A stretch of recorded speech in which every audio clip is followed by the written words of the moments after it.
Tonight, on Reporting Scotland, we reveal the tax avoidance scheme at the heart of Scotland's largest city, the latest Paradise Papers leak, which puts the St Enoch shopping centre in Glasgow under the spotlight.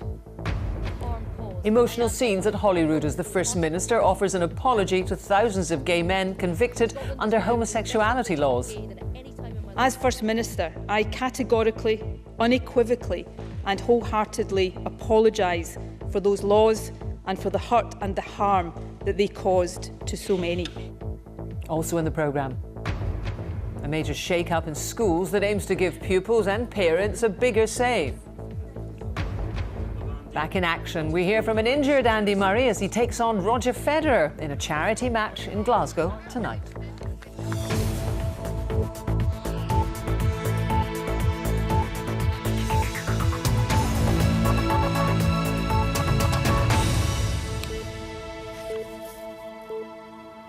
Good evening. Tonight we reveal that the owner of one of Scotland's best-known shopping centres avoids paying UK tax. The St Enoch Centre in Glasgow, owned by Blackstone, one of the richest companies in the world, is the latest revelation in the so-called Paradise Papers. Here's our investigations correspondent, Mark Daly. St Enoch Centre in Glasgow, one of the best-known shopping centres in Scotland. In 2013, it was bought by private equity firm Blackstone for around £190 million.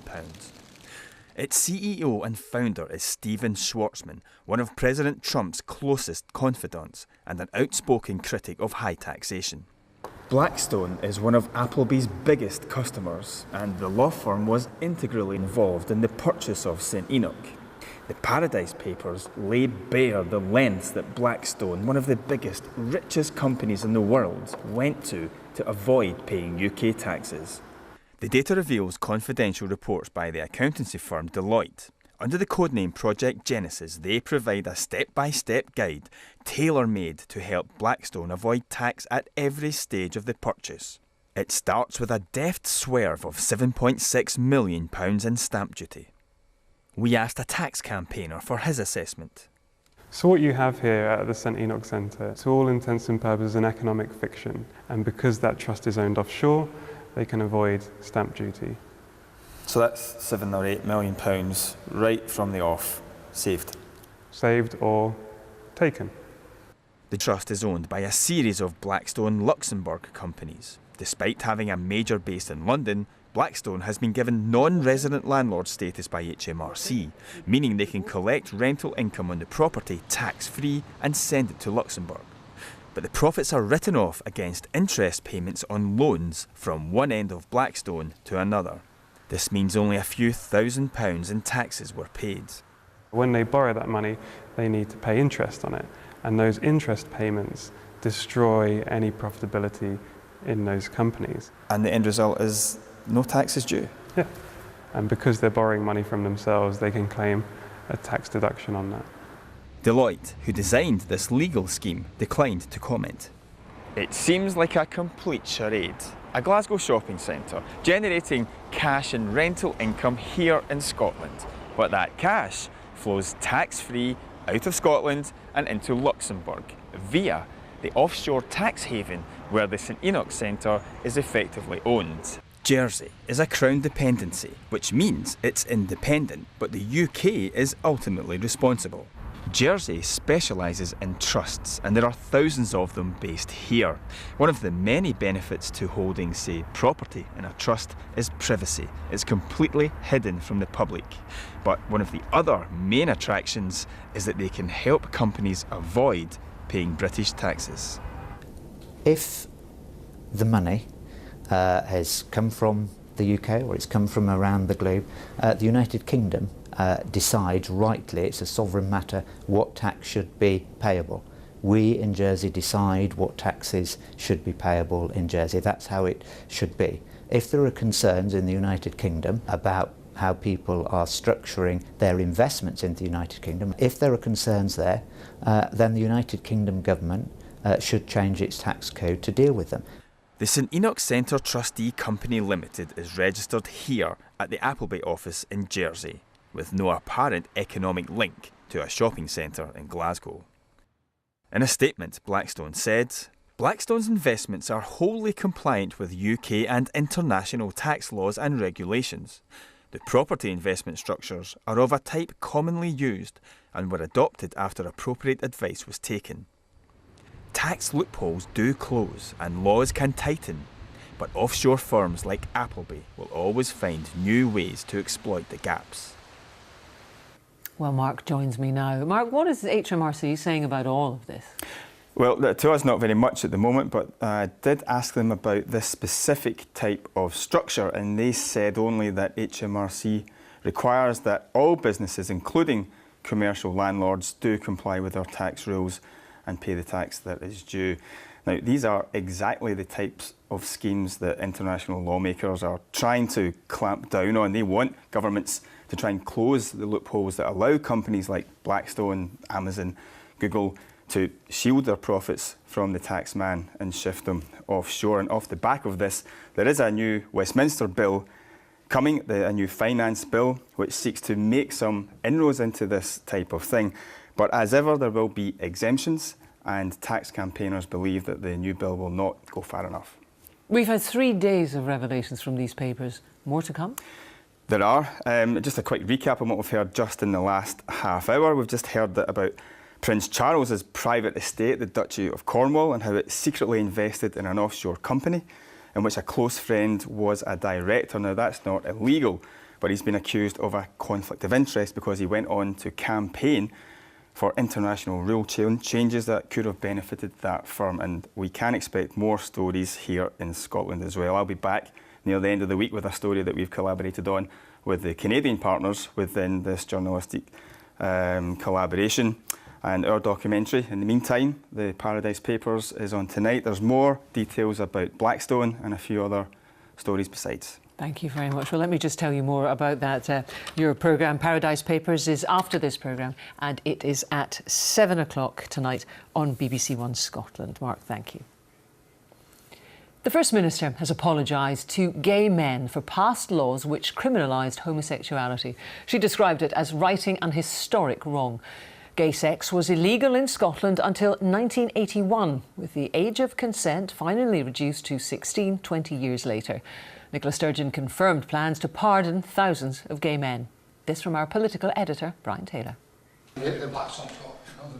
In Dumfries, Sandy and Alan prepare for their next theatre production, as they've done for 35 years. But they've been life partners for even longer, and pardon matters to this generation of gay men. I felt quite emotional when I heard that the First Minister was going to make a statement to that effect. Just for all the people who'd been caught out and prosecuted, whose lives were pilloried, made dreadful because of it. So it's good news that people can feel better about themselves again and not be criminals. At Holyrood, the First Minister set out plans to pardon past convictions for gay sex. Individuals can also apply to have those convictions removed from records. I call on Nicola Sturgeon. But she went beyond legal formality with an apology. So today, as First Minister, I categorically, unequivocally and wholeheartedly apologise for those laws and for the hurt and the harm that they caused to so many. The move was universally welcomed and provoked emotion in the gallery. For activists, the culmination of decades of campaigning. Human rights are indivisible. Diminish one of us and you diminish us all. And Scotland's grown up. In this Glasgow bar, younger gay men can barely comprehend that their love was once illegal. I don't really know how I'd be able to begin to imagine what it'd be like to be criminalised for who you are. I can't imagine what it'd be like living with that fear and without that security of being who you want to be. But an older generation, while delighted, say prejudice persists. But even in Glasgow today, if James and I were to hold hands walking down the street, that would be provocative to some people. I think that when the gay people stepped out of the closet, the homophobes stepped into it. They're still there, it's just that they don't express it because it's no longer socially acceptable, but they still feel it. Brian Taylor, reporting Scotland. MSPs and their staff had to be evacuated from their Holyrood offices for a time today after the discovery of a number of suspicious packages. Parliament's incident management team was activated and the emergency service was called after white powder was found in an envelope. After further inquiries, it emerged that the suspect mail was in fact an invitation for several Conservative MSPs to the Inverness Courier's 200th birthday party. The newspaper refused to comment. A mother sobbed in the dock and shook her head as a prosecutor urged a jury to convict her of murdering her 14-month-old daughter. Sadia Ahmed denies killing Anaya at their family home in Glasgow. It's alleged she suffocated the child with a pillow in April this year. Sadia Ahmed claims her daughter choked on a piece of toast. The trial continues. The police watchdog has said that the death of a vulnerable woman murdered by her brother could have been prevented if police had responded to her 999 call properly. Officers should have arrived within 15 minutes of her call, but they weren't sent. And just over an hour later, her brother called to say he had killed her. Our Home Affairs correspondent, Rival Alderson, has the details. So tell us what happened in this case, Rival. Well, Jackie, this is as clear a failure of police call handling procedure as is possible to imagine. Elizabeth Bow was strangled in her own home by her brother Charles Gordon in St Andrews a year ago. She was on the police vulnerable persons database. She'd had meetings with police and with social workers. They'd fitted alarms to her house. She'd also been given a phone to call the police in an emergency. On September the 17th last year, she phoned police to say that her brother had stolen her mobile phone. The police call handler categorised this as a priority 2 call, which meant that officers should have arrived within 15 minutes. But when it went up to the control room at Bilston Glen, they decided not to send anybody. They phoned her, told her that, and also told her not to use the 999 system for incidents like this. Now, the Independent Police Investigations and Review Commissioner has looked at this case. They say that there were individual problems with this case, and they have issued a series of recommendations. So our main findings are that where calls are received from vulnerable people, they are properly identified, and that staff within control rooms record the details effectively, put systems in place to make sure that the police respond appropriately to calls for assistance from vulnerable people. I do acknowledge there was some issues in relation to how that initial call was handled, and for that I offer my sincere apologies to Elizabeth's family. But as I said, this happened over 14 months ago, and since then, within the last 12 months, there's a number of measures been put in place with regard to how we handle calls. Well, Charles Gordon was jailed for life earlier this year. Both the PERC and Police Scotland have said today that they will never know whether, if officers had been sent earlier, Elizabeth Bow would still be alive today. And Police Scotland have said in a statement that they have revised their procedures for dealing with vulnerable people. Jackie.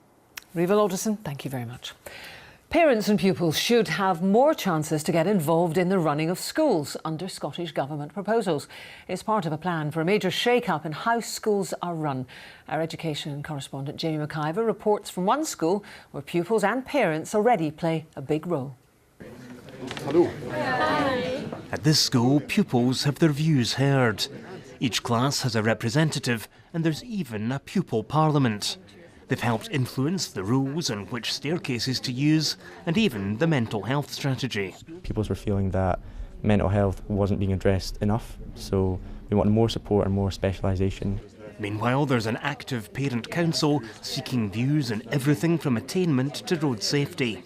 I don't think parents want to run schools. They want to make sure that their voices are heard. If we can have a model where parents are always able to have that formal process recognised and be part of the decision making in schools, at least on a sort of right to be consulted basis, then we'd really welcome that.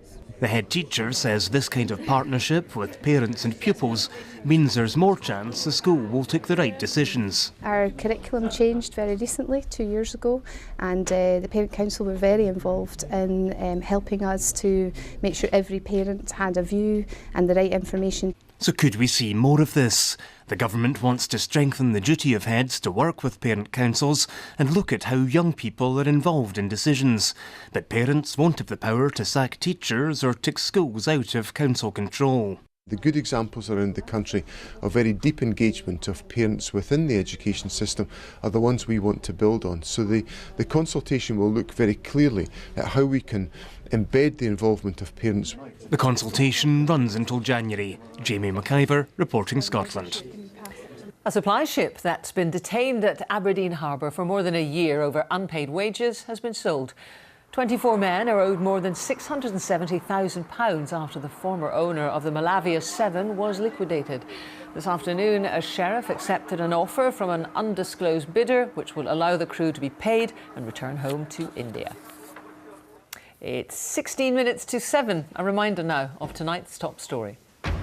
The owner of the Centeno Centre in Glasgow avoids paying UK tax. It's the latest revelation in the so-called Paradise Papers.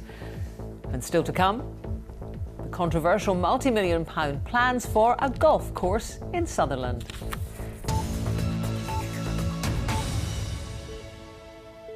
Football fans in Scotland aren't happy with the way the game is being run. Well, that's according to a survey completed by more than 16,000 people. Alistair Lamont is here to tell us more. Alistair. Thank you, Jackie. Yeah, football's governing bodies are rarely popular entities, but figures released today by the Scottish Football Supporters Association make for particularly damning reading.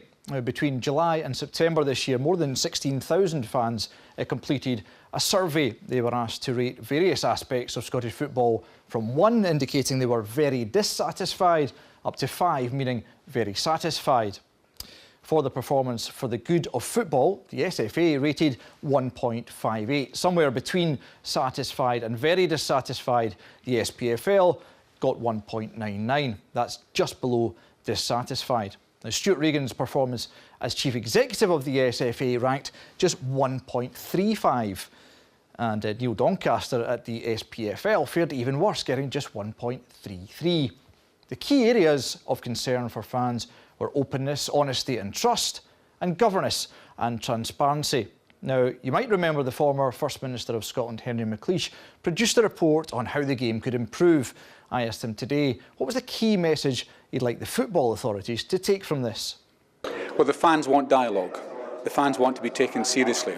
And I think there are issues around transparency and trust. Now, we can do that. These are not rocket science issues. And I feel if the SFA and the SPFL would reach out, it doesn't undermine their credibility or authority. But what it does do is to take the fans seriously. Neither Stuart Regan nor Neil Doncaster were available for interview today, but we received these responses. The SFA is always open to conversations with supporters. We've implemented 95% of recommendations laid down by Henry McLeish, many of which focused on governance. And for the SPFL, we'll always take on board feedback from fans. We're always working towards a common goal to improve the game and are encouraged by progress in recent years. Jackie. Alistair, thank you. Plans to extend the Borgias Railway are being considered by the Scottish Government. Running the line from Edinburgh to Carlisle would put the total cost of the line at more than £1 billion, a price worth paying, according to campaigners. The plans are being considered as part of a review of transport in the south of Scotland. Cameron Buttle can tell us about it. Trains haven't run over here for more than half a century. This was the line south of Hawick to Newcastleton, the last stop before crossing the border. Many here can still remember trains running through the town. Robin Thompson can, and he would like to see them again. We're a fair bit off the beaten track, but we're still quite busy. We get a lot of people going about, but more the merrier, eh? That's what we're here for. It cost £450 million to get the line from Edinburgh down to Tweed Bank. Campaigners want the line to carry on down through Hawick and across the border to Carlisle. That would cost at least another £700 million.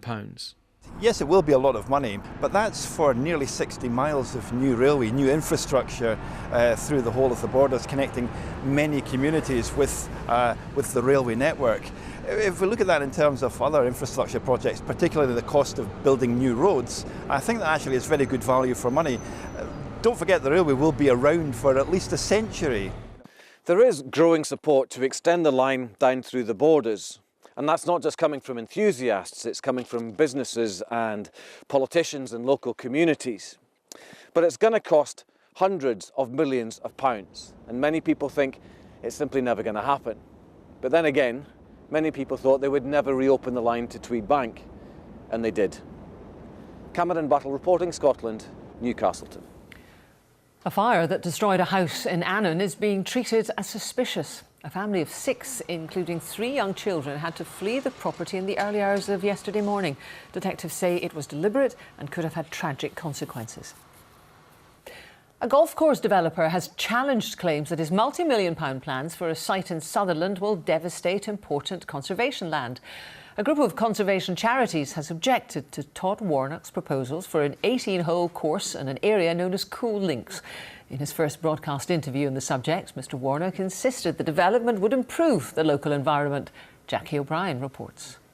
Cool Links on Sutherland's east coast. Its beauty is indisputable, but a row has broken out over an American's dream to develop a championship golf course on the internationally important site. This is a thin place where the distance between heaven and earth is particularly narrow, and there's something special here.